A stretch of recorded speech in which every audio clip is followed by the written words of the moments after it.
सकते हैं, क्योंकि ये अधिकार प्रभु ने मसीहों को दिया है। एक वचन मैं आप लोगों को पढ़वाना चाहता हूं, मेरे साथ निकाले।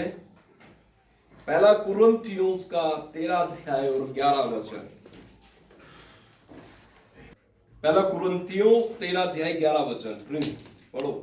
जब मैं बालक था जी तो मैं बालकों के समान बोलता था जी, और बालकों का सा मन था, बालकों की सी समझ थी। परंतु जब मैं सियाना हो गया तो बालकों की बात छोड़ दी। Praise Lord, hallelujah. आज का जो विषय है मैं आपके बीच में लाना चाहता हूं। हमें मसीह में आत्मा से परिपूर्ण होना है, ठीक है। हमें आत्मा से परिपूर्ण होना है, हमें आत्मिक मनुष्य बनना है, क्योंकि हमारी जो बुलाहट है वो है ताकि हम इस संसार की हर एक बातों से, हर एक चीज से, इन संसार की सारी शैतान की प्रिंसिपलिटीज से हमें प्रभु चाहता है कि हम जयवंत हो जाए। और जो संसार पर जयवंत होता है वो है हमारा विश्वास। हालेलुया। इसीलिए प्रभु का वचन जो मैंने आपको पढ़ने के लिए बोला, वहां पर लिखा है, जब मैं बालक था तो मैं बालकों जैसे बोलता था। जी, कई बार क्या होते हैं, मसीह लोग जो है अपने जीवन काल में मसीहत में वो बढ़ना नहीं चाहते हैं। वो उसी दर्जे में, उसी स्टेज पर लेटे रहते हैं जहां पर से उन्हें शुरुआत की थी। हम लोगों ने शुरुआत की थी विश्वास करके, हम लोगों ने शुरुआत की थी प्रभु के वचन को सुनकर, अपने घर में पास्टर को बुलाकर प्रार्थना करवा ली, और उसके बाद जो है उससे आगे नहीं बढ़े। लेकिन यहां पर प्रभु का वचन, प्रभु का दास पौलुस, प्रभु का दास कहता है कि जब मैं बालक था बालकों के जैसे बोलता था, लेकिन अब मैं सियाना हो गया हूं और बचपन वाली बातों को मैंने हटा दिया है। अपने पड़ोसी से कहे सियाने हो जाओ। हालेलुया।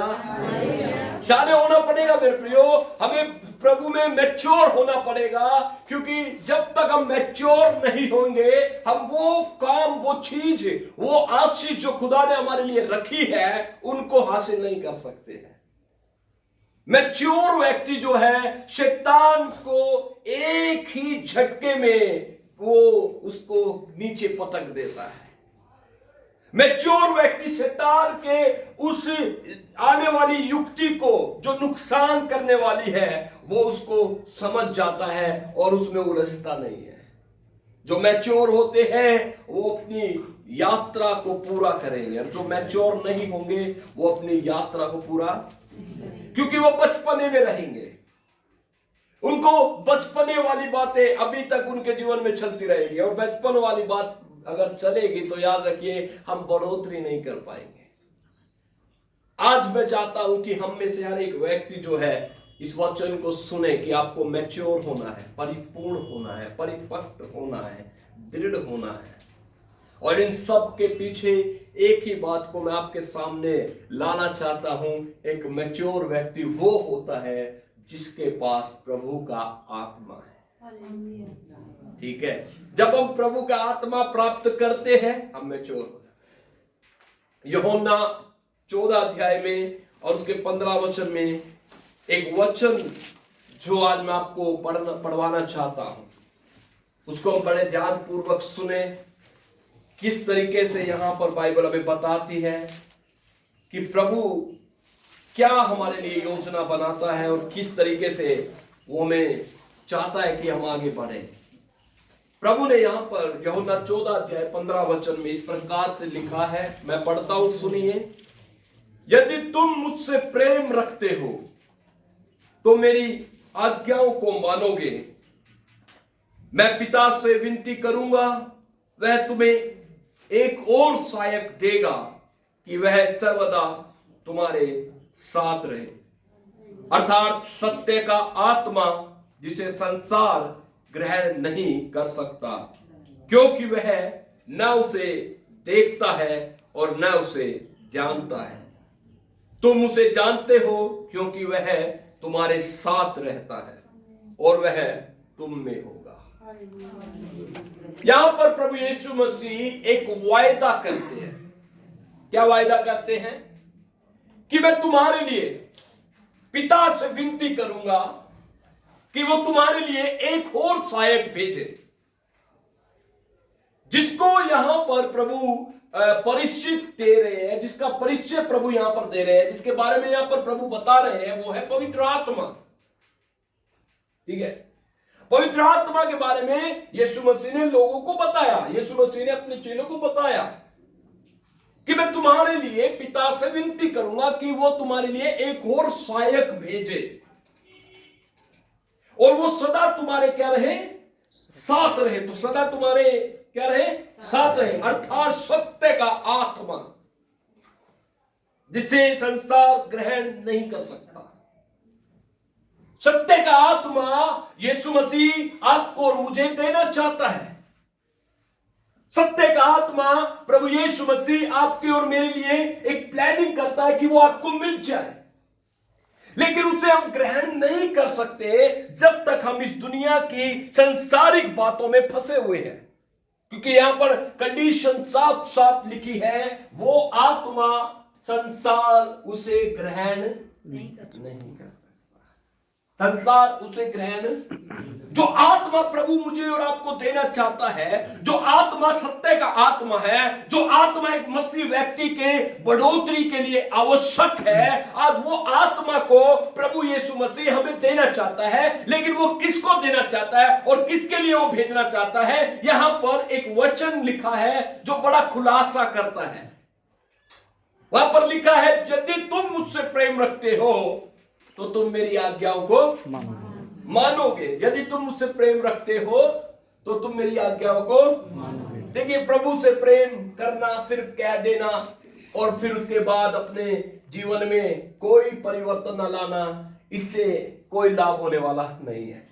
प्रभु से प्रेम करना सिर्फ कहना नहीं होता, प्रभु से प्रेम करना सिर्फ दिखावा नहीं होता है, प्रभु से प्रेम करना सिर्फ 2 या 3-4 दिन आत्मिक बनकर चलना नहीं होता है। प्रभु से प्रेम करना इसका मतलब है कि आप सर्वदा उसकी आज्ञा को माने।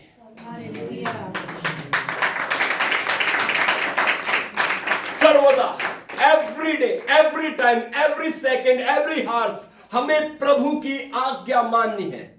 और इसी से हमें पता होगा, इसी से हमें मालूम होगा कि हम लोग जो है आज भी प्रभु से प्रेम करते हैं। ठीक है, समय आएगा, समय चला जाएगा, परिस्थिति आएगी, चली जाएगी, लेकिन परमेश्वर का वचन कहता है, जो पिता की इच्छा पर चलता है वो सर्वदा बना रहेगा। Praise the Lord, hallelujah. इसलिए ये वचन को सुनकर आज अपने जीवन में धारण करें। आज जो दिसंबर महीने के पहले रविवार में आप लोग आए हैं, परमेश्वर आपको यहां पर लाया है। परमेश्वर अपने वचन को सुनाने के लिए आपको यहां पर लाया है। क्योंकि जब तक, देखिए, 2 तरीके के लोग होते हैं, एक मसीह आत्मा पाया हुआ, एक मसीह आत्मा नहीं पाया हुआ। लेकिन इन दोनों में से शक्तिशाली कौन होता है? जो मसीह आत्मा पाया हुआ है।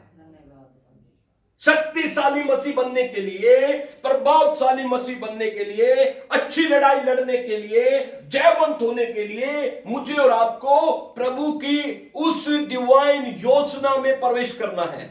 जो महान मकसद प्रभु ने मेरे और आपके लिए बनाया है कि हम आत्मा पाए, हम आत्मा का मस्सा पाए, हम आत्मा का अभिषेक पाए, हम आत्मा से परिपूर्ण हो जाए। ये परमेश्वर की महान योजना है और वो चाहता है वो आपके जीवन में पूरी हो।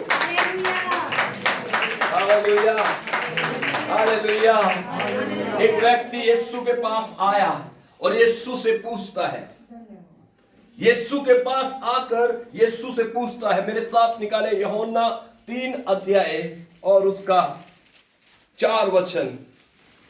यूहन्ना 3 अध्याय और उसका मतलब कि एक जीवन को ही प्राप्त करना जीवन की ही उपलब्धियों को हासिल करना प्रभु के राज्य में प्रवेश करने के लिए काफी नहीं है। निकोदेमुस जो था एक फरीसी व्यक्ति था। निकोदेमुस जो था एक अच्छी पदवी पाया हुआ व्यक्ति था, अमीर था, धनी था, विद्वान था, बुद्धिमान था। लेकिन अब भी प्रभु उससे बातें करते हैं और प्रभु से बताते हैं कि यदि तू जीवन में प्रवेश करना चाहता है, यदि तू जीवन में जाना चाहता है, तो जरूरत है कि एक मनुष्य नए सिरे से जन्म ले। ये बात निकोदेमुस को समझ नहीं आई। उसने कहा कि प्रभु, जब मनुष्य बूढ़ा हो जाए तो वो कैसे जन्म ले सकता है? क्या वो अपनी माता के गर्भ में दोबारा जाएगा? यीशु ने उसको उत्तर देकर कहा, निकोदेमुस, मैं तुझसे सच सच कहता हूं कि जब तक तो कोई जल और आत्मा से ना जन्मे वह परमेश्वर के राज्य में प्रवेश नहीं। जल और आत्मा से ना जन्मे, समझ में आ रहा है? जल और आत्मा का मतलब कि एक नया जन्म पाया हुआ व्यक्ति, एक व्यक्ति जो नया हो चुका है, एक व्यक्ति जो मसीह यीशु में आकर जल और आत्मा से अपने आप को भर चुका है, उसको हम कहते हैं नया जन्म पाया हुआ व्यक्ति, और वो प्रभु के राज्य के योग्य है। Praise the Lord. समझ रहे आप? दिसंबर महीने में आपको अपने जीवन में प्रयत्न करना है, कोशिश करना है कि मेरे जीवन में मैं ज्यादा से ज्यादा आत्मा से परिपूर्ण हूं। अगर आप वहां पर पढ़ेंगे, देखिए, जो आपकी समस्या है उसका समाधान एक ही है कि उसके आत्मा से परिपूर्ण हो जाए। उसके आत्मा से कुछ बातें आपका पीछा नहीं छोड़ती है, कुछ पाप आपका पीछा नहीं छोड़ते हैं, कुछ श्राप आपका पीछा नहीं छोड़ते हैं, और उनको अपने जीवन से हटाने के लिए, काटने के लिए आपको शारीरिक नहीं लेकिन आत्मिक बनना पड़ेगा। इसलिए वचन भी कहता है कि आत्मा की रीति पर शरीर के कामों को नष्ट कर दो। जब हम आत्मा की रीति पर चलेंगे, आत्मा से परिपूर्ण होते हैं, तब हमारे जीवन में एक नयापन आता है, एक नया जलाल, एक नया अभिषेक आता है, जिसको हम कह सकते हैं कि उद्धार पाया हुआ व्यक्ति। कौन है उद्धार पाया हुआ व्यक्ति? वो है जिसने आत्मा से अपने आप को भर रखा हो। मेरे प्रियो, मैं बताना चाहता हूं, इससे खूबसूरत बात आपके लिए नहीं हो सकती। आज इससे अच्छी सुंदर चीज, आज दुनिया की पूरी धन दौलत से भी बढ़कर एक ही चीज आपके लिए आज फायदे वाली होने वाली है कि यदि आप ये समझ जाए, मेरे लिए आत्मा से भरना ही सबसे उत्तम है। आत्मा से भरना है, आत्मा में चलना, आत्मा से परिपूर्ण होना है।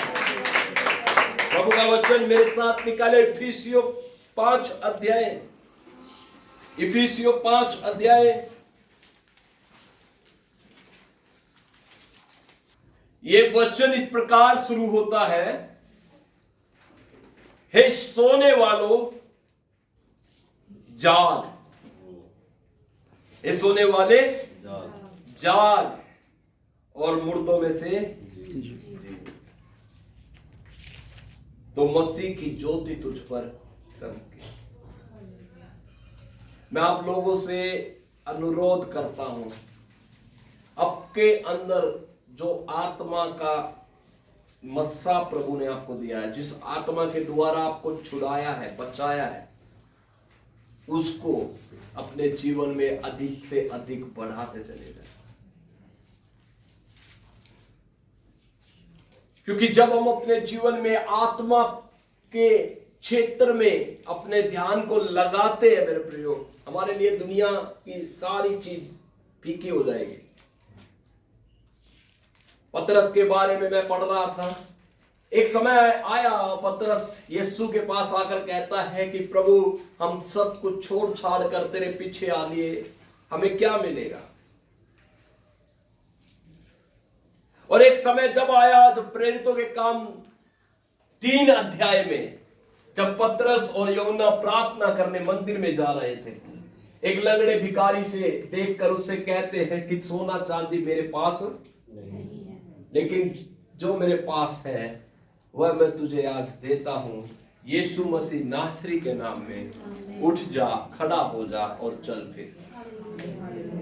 देख रहे हैं, एक समय था पतरस का ध्यान जो था वो इन चीजों पर था कि मेरे आने वाला जीवन, आने वाला समय, फ्यूचर, मेरे बच्चों का भविष्य, मेरे घर का भविष्य क्या होगा, उसका ध्यान उन्हीं बातों पर टिका था।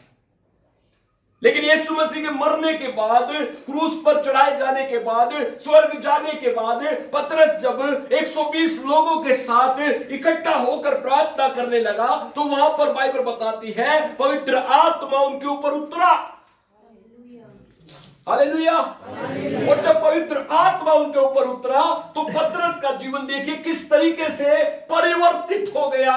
पहले उसका ध्यान सोने चांदी पर था, पहले उसका ध्यान जो था दुनिया पर था, भविष्य पर था, मेरा क्या होगा, घर का क्या होगा। लेकिन पवित्र आत्मा प्राप्त करने के बाद एक लंगड़े से कहता है सोना चांदी नहीं है।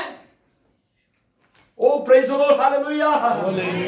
क्या कहता है? सोना चांदी नहीं है, मेरे पास एक ही चीज है। पतरस कहता है एक ही चीज है। क्या है? एक ही चीज है। हालेलुया। एक ही चीज है। वो एक चीज होनी बहुत महत्वपूर्ण है चर्च। हालेलुया। अगर वो नहीं है तो कुछ भी नहीं है। अगर वो नहीं है तो सब कुछ व्यर्थ है। इसलिए पतरस कहता है मेरे पास एक ही चीज है और आज उसी के दिए हुए अधिकार से मैं कहता हूं उठ जा। और वो लंगड़ा चलने लगा। वो चलने लगा, वो चलने लगा, वो परमेश्वर की बड़ाई करने लगा और तारीफ करने लगा। समझ आ रहा है चर्च? आज मेरी जरूरत क्या है? मुझे उसके आत्मा का हजूरी चाहिए, उसके आत्मा का मज़ा चाहिए। मुझे अपने जीवन को व्यर्थ नहीं करना है। व्यर्थ चीजों में मत जाए, व्यर्थ बातों में मत जाए, व्यर्थ कामों में मत फंसे, व्यर्थ पापों में मत फंसे, दुख और इन चीजों में, मोह माया में मत फंसे। प्रभु चाहता है कि आज आपका ध्यान जो है आज उसके आत्मा से परिपूर्ण होने के लिए और लग जाए। आत्मा से परिपूर्ण हो जाओ, आत्मा से परिपूर्ण हो जाओ। Praise the Lord. जिस दिन आपने अपने जीवन में इस बात को सोच लिया कि मेरी भलाई और कहीं से हो ही नहीं सकती है, उसी दिन मेरे घुटने टिक जाएंगे। जिस दिन मेरे घुटने टिक जाएंगे उस दिन मेरे लिए काम होने शुरू हो जाएंगे। जिस दिन मेरे घुटने टिक जाएंगे उस दिन मेरी मुर्दा परिस्थिति जीवित हो जाएगी। Hallelujah, hallelujah, hallelujah. आज ये बात को सोचना है और इस पर मन लगाना मेरे प्रियो कि प्रभु चाहता दिसंबर में मैं आत्मा के क्षेत्र में कुछ काम करूं, आत्मिक मनुष्य बनूं। चीजें उलझाएगी, पीछे खींचेगी। पाप ऐसे भी होते हैं जिसको कर दिया हट गए, लेकिन कुछ पाप ऐसे होते हैं जो उलझा कर रखते हैं। उलझाने वाली चीजों से, इन सब चीजों से जो आज दुनिया में हो रही है, कोई और नहीं बचा सकता और इसका समाधान कुछ भी नहीं है। एक ही चीज है, रोज घुटने पे बैठ के प्रार्थना करो और भरो परमेश्वर के आत्मा, भरो उसके आत्मा से। कोई नहीं बचा सकता, कोई नहीं छुड़ा सकता। एक ही चीज है जो छुड़ा सकता है मुझे, आपको और आपके घर को, मेरे घर को, परिवार को और इस क्षेत्र को, इस देश को, और वो है यीशु मसीह।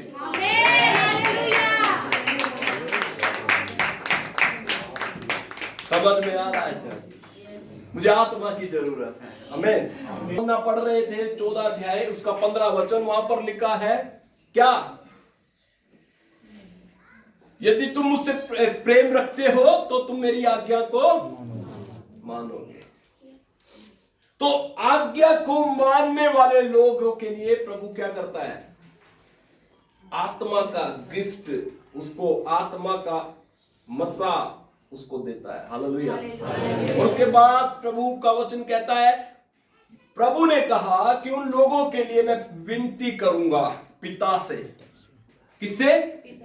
किन लोगों के लिए? जो आज्ञा मानने वाले लोग हैं। आज मसीह में आने वाले लोगों के लिए ये नहीं है, मसीह में रुके हुए लोगों के लिए ये नहीं है, मसीह में अपने जीवन को व्यर्थ करने वाले लोगों के लिए ये नहीं है, लेकिन उन लोगों के लिए है जो आज्ञा मानते हैं, जो आज्ञा मानते हैं।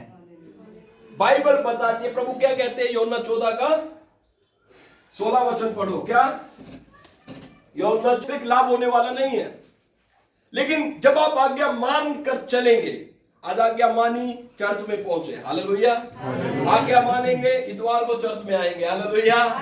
आज्ञा मानेंगे शनिवार को चर्च में आएंगे, हालेलुया। आज्ञा मानेंगे शुक्रवार को चर्च में आएंगे, हालेलुया। जैसे भी समय, जैसे भी निर्देश, जैसे भी नियम कानून बनाए जाएंगे, आप उसको मानेंगे। आज्ञा इसी को कहते हैं, ठीक है। आज्ञा मानने वाले लोगों को प्रभु क्या कहता है, मैं उनके लिए पिता से विनती करूंगा। कौन विनती करेगा? कौन विनती करेगा? ठीक है, तो पास्टर की भी जरूरत नहीं पड़ेगी भैया। आप आज्ञा माननी शुरू करें, आज्ञा पर चलना शुरू करें। यीशु मसीह स्वयं ये वायदा करते हैं, प्रभु यीशु मसीह स्वयं ये बात बोलते हैं कि मैं तुम्हारे लिए पिता से कौन करेगा? पास्टर नहीं कर रहा। अब यहां पर प्रभु कह रहा, मैं उन लोगों ने खुद स्वयं डायरेक्ट मैं उनके लिए क्या करूंगा? विनती करूंगा पिता से। हाँ जी, और वह तुम्हें एक और सहायक देगा। ओ प्रेज़ द लॉर्ड, हालेलुया। है ना, जब आज्ञा मानने वाले लोग बन जाएंगे तो प्रभु हमारे लिए स्वयं खुद से विनती करेंगे और वो हमें फिर क्या करेगा? एक और सहायक देगा कि वह सर्वदा तुम्हारे साथ रहे। और ऐसा सहायक देगा कि वो सर्वदा तुम्हारे, प्रेज़ द लॉर्ड। कितनी चिंता करता है प्रभु, हालेलुया। मरने के बाद भी जाकर प्रभु क्या है, हमारे लिए विनती करेगा। वाह, ताली बजाइए।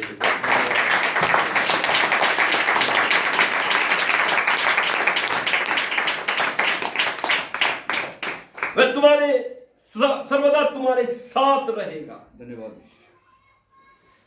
18 वचन पढ़ दीजिए। मैं तुम्हें अनाथ नहीं छोड़ूंगा, मैं तुम्हारे पास आता हूं। बस, हालेलुया। ठीक है, प्रभु कितना प्रेम करता है, प्रभु कितना दयाशील है, कितना करुणा में परमेश्वर है। प्रभु कितनी हमारी चिंता करता है। कहता मैं तुम्हें अनाथ नहीं छोड़ूंगा। देखिए, आत्मा से हमें परिपूर्ण होना है। आप मसीह में आए थे। देखो, मैंने एक वचन के साथ शुरुआत की थी। जब मैं बच्चा था, मैं बच्चों की तरह बोलता था, लेकिन जब साना हो गया तो मैंने क्या है, उनकी तरह बोलना शुरू किया और बचपने वाली बातों को छोड़ दिया। तो सेम बात मसीहत में है। मसीहत में भी आपको बच्चे से आपको सियाना बनना है, मैच्योर बनना है। ठीक है, कई बार लोगों को मैं देखता हूँ, बड़ा दुख लगता है। आप प्रभु में आए हुए आपको 2-4 महीने हो गए, लेकिन आज भी मैं अगर आपसे बोलूं आप प्रार्थना करो, आप देखते हैं एक दूसरे की तरफ कहते हैं प्रार्थना नहीं आती। कितनी अनमेच्योरिटी की बात है, कितनी दुख देने वाली बात है कि आप प्रेयर भी नहीं कर पा रहे हैं। अरे चलो, मैं कह रहा हूँ खाने की प्रेयर करो, कुछ लोग खाने की प्रेयर नहीं कर पा रहे। कुछ लोगों से कहता हूँ भैया प्रेयर करो, वो एक दूसरे की शक्ल देखते हैं। मैच्योर कब होंगे? कब सियाना बनने का वो दिन आएगा मेरे जीवन में? शाना बनना है हमें। वो वाला शाना नहीं बनना जो शाने लोग घूमते हैं। हमें शाना बनना, शाना, मैच्योर, बड़ा, समझदार, बुद्धिमान। वो व्यक्ति मसीह में चाहिए। प्रार्थना करने के लिए अगर आपको बोला जाए प्रार्थना करो, और प्रार्थना तभी आप कर पाओगे जब आप खुद से घर में प्रार्थना करते होंगे। तभी आप पास्टर के सामने करोगे, तभी आप चर्च के सामने करोगे, नहीं तो नहीं करोगे। इसलिए घर में जाओ तो प्रैक्टिस करो, प्रभु से कहो। अगर आता नहीं, प्रभु से कहो कि प्रभु मुझे सिखा दे।